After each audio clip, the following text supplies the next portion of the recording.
जिन बच्चों के मार्क्स 100 से कम हैं, भैया सबसे पहले भैया अपना कैरियर संभालो और जेईई मेंस ओरिएंटेड होके पढ़ो, प्योरली जेईई मेंस ओरिएंटेड। नींद में कभी कोई पिक्चर देख ली तो वो भी समझ में नहीं आया क्या हो गया अचानक से, तो सेम केस मुझे डर था कि मेरे साथ ऐसा ना हो जाएगा। ठीक है, उस मोमेंट पे जितने बच्चों के मार्क्स 120 हैं, 130 हैं, 140 हैं, 150 हैं, 110 हैं, मैं उनसे एक बात बोलूंगा, बस तू हर एक पेपर फिजिक्स में तू 3 सवाल गलत होने से बच। तो अब बात है कि सर अब आगे स्ट्रेटेजी क्या होनी चाहिए। मैंने कहा मेरे भाई सुन, आपकी क्लास में अलग अलग प्रकार के बच्चे हैं। पहले बच्चे वो हैं जिनके मार्क्स जो है बिलो 100 है। ठीक है, मैं उनको बोलूंगा मेरे भैया फॉर्मूला ओरिएंटेड हो जाओ। ठीक है, जिनके जिनके मार्क्स 100 से कम आ रहे हैं, अभी एडवांस को थोड़ी देर के लिए शिफ्ट कर दो, बाद में एडवांस पे फोकस मत करो। अभी आप भैया टॉपर में हो, आपको अगले साल कोचिंग नहीं करनी है, आपको इसी साल जाना है कॉलेज में। समझो इस बात को, आपको इसी साल में 2 साल हम लोग नहीं वेस्ट कर सकते कोचिंग में। ठीक, आपको इसी साल कॉलेज में जाना है, और कॉलेज में जाना है अच्छे से अच्छे कॉलेज में जाना है। तो एडवांस के लिए आप बिल्कुल निकाल सकते हो, लेकिन उसको बाद में करो। पहले आप अपनी जो है सेफ साइड हो जाओ, पहले कैरियर संभालो। जिन बच्चों के मार्क्स 100 से कम है, भैया सबसे पहले भैया अपना कैरियर संभालो और जेईई मेंस ओरिएंटेड होके पढ़ो, प्योरली जेईई मेंस ओरिएंटेड होके पढ़ो। ठीक है, सारे फॉर्मूले आपको क्लियर होने चाहिए, सारे के सारे जितने सवाल आए हुए हैं पीवाईक्यू जितने भी आए हुए हैं, समझ ले मेरी बात को, पिछले 2020 से लेके 2024 तक के मैं चाहता हूं सारे पीवाईक्यू लगा लो, ऑल पीवाईक्यू जेईई मेंस, कम से कम 2 से 3 बार, इतनी बार लगा लो कि साला नींद में भी जब सवाल सॉल्व कर रहे हो ना, नींद में भी तुम्हें दिख जा रहा है यार ये तो ऐसा हो। बात समझ मारिए। ठीक, देख मैं इसका अपना एग्जाम्पल लेता हूं। ठीक है, ये मैं समझना सब तारीफ कर रहे हो अपनी, लेकिन मैं भी ये फेस करता हूं। मैंने अभी जो 19 घंटे वाली क्लास ली थी, ठीक है, एक क्लास होती है जिसमें आप पढ़ा रहे होते हो। ठीक है, कि पढ़ाना है आपको। जब आप पढ़ा रहे होते हो ना, तो गलती होने के चांसेस नेग्लेजिबल होते हैं। ठीक है, जब आप पढ़ा रहे हो तो भाई देख इसमें ये होता है, इसमें ये होता है, इसमें होता है। एक होता है कि आप 19 घंटे तक क्वेश्चन ही सॉल्व कर रहे हो, समझ मेरी बात को। ठीक है, 19 घंटे आप क्वेश्चन ही सॉल्व कर रहे हो। जब आप क्वेश्चन सॉल्व कर रहे होते हो ना, तो तुम एक टाइम ऐसा आता है कि दिमाग सैचुरेट हो जाता है, तब चाहे कितना भी हो, तब गलती होने के चांसेस बहुत ज्यादा होती। क्या सवाल ही गलत पढ़ लिया, क्या कैलकुलेशन मिस्टेक कर दी, क्या सैचुरेशन हो गया, सवाल पढ़ लिया समझ में आया, फिर दोबारा पढ़ा, फिर समझ में आया, दोबारा पढ़ा, कम समझ में आ रहा है, समझ में आ रही बात। ठीक, और उसके बाद गलत गोला भर दिया। ठीक, तो मैं जब क्लास लिया था 19 घंटे, जो 19 घंटे हो गए थे उस दिन मैं आखिरी मुझे इस बात का डर था, मैंने कहा यार कहीं ऐसा ना हो कि मैं दिमाग जो है एक तरीके से थका तो जाता ही है, सबका दिमाग सैचुरेशन स्टेट पे जाने लगता है। मैंने कहा ऐसा ना हो कि मैं सवाल पढ़ रहा हूँ, साला सवाल ही समझ में नहीं आ रहे, जैसे कभी कभी होता है ना। ठीक है, आप दिमागी तौर पे इतना ज्यादा व्यस्त हो चुके होते हो, इतना ज्यादा थक चुके होते हो कि आपके सामने बैठा आपका दोस्त आपको कोई बात बोल रहा हो तो वो भी आपको समझ में नहीं आती है। ठीक है, नींद में कभी कोई पिक्चर देख ली तो वो भी समझ में नहीं आया क्या हो गया अचानक से, तो सेम केस मुझे डर था कि मेरे साथ ऐसा ना हो जाए कहीं। ठीक है, उस मोमेंट पे तो लास्ट के, सही बात बताऊं, लास्ट के जो मेरे 6-7 घंटे गुजरे ना, वो बिल्कुल फ्लाइट मोड पे गुजरे, बिल्कुल फ्लाइट मोड पे गुजरे। मतलब मुझे खुद नहीं पता था कि मैं सवाल कैसे सॉल्व कर रहा हूं।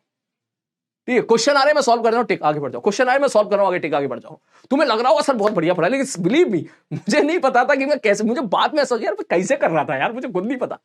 तो वो एक फ्लाइट मोड था। ठीक है, एक तरह से भैया फ्लाइट मोड हो गया भैया, बस गाड़ी चल रही है, बस चल रही है बढ़िया तरीके से। मैं चाहता हूं आप इस स्टेज तक पहुंचो कि आप इतनी मेहनत करो, इतनी मेहनत करो, इतनी मेहनत, इतने इस बार पीवाईक्यू लगा लो खुद से कि फ्लाइट मोड में भी आपसे सवाल सही होना स्टार्ट हो जाए। फ्लाइट मोड में भी जाके दिमाग सैचुरेट हो गया है, थक गया दिमाग, बुरी तरीके थक गया, लेकिन इतनी प्रैक्टिस कर चुके हो, इतनी प्रैक्टिस क्वेश्चन की कर चुके हो कि आपको पता है कि ये दिया होगा और ये पूछेगा, बस वही पूछ रहा है रिपीटेडली, क्योंकि वो 10 बार ऑलरेडी पूछ चुका है, तो 11वीं बार वो ऐसा ही पूछेगा। मैगी इफेक्ट था, मैगी इफेक्ट भी था।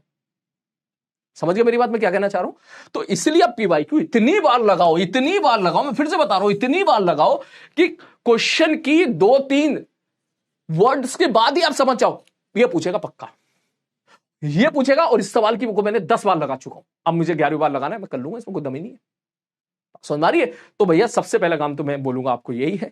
ठीक है, दूसरी चीज, यहां पर कोई बच्चे कह रहे हैं सब पैनिक हो गए थे। ठीक, दूसरी चीज, जिन बच्चों के 100 से ज्यादा है, ठीक है, और उनके जो है 180 से कम है, ठीक है, मैं उनको बोलूंगा भैया आप अपने टेस्ट की प्रैक्टिस खूब करो, कुछ गलतियां आपने कर दी हैं टेस्ट पेपर में, जो भी गलतियां कर दी हैं आपने, छोटी मोटी मिस्टेक्स कर दी हैं, आपको वो मिस्टेक जो है एक तरीके से फाइंड आउट करनी है। आप वो पेपर जाके देखो क्या क्या गलतियां की, उस डायरी में लिखो, जो कि मैं हमेशा डायरी में बोलता हूं, क्योंकि आप लोग बहुत बहुत आसानी से, आप लोग जो बच्चे यहाँ पर 100 से कम है, 100 120 130 वाले बच्चे हैं, देख तू मेहनत करेगा ना 180 बड़ी आराम से निकाल देगा, तुझे कुछ नहीं करना।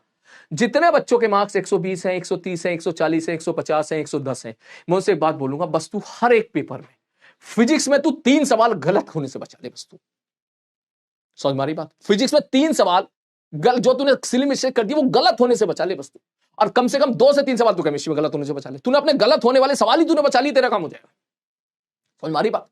3 सवाल गलत होने का मतलब है 15 नंबर का इंप्रूवमेंट। वही 15 नंबर तू खींच दे अपनी उसमें केमिस्ट्री में, 15 30, और वही खींचते तू अपनी उसमें मैथमेटिक्स में 10 नंबर खींच दे। चल 2 सवाल तूने मैथ्स में गलत करने से बचा लिए, ठीक, तो कितने हो गए 15 2 30 40 नंबर। मतलब किसी बच्चे के अगर 130 नंबर आ रहे फटाक से, वो 170 पहुंच जाए, किसी बच्चे के 150 आ रहे नंबर पहुंच जाए ऑन द सेम नॉलेज, बिना नॉलेज को इंप्रूव किए।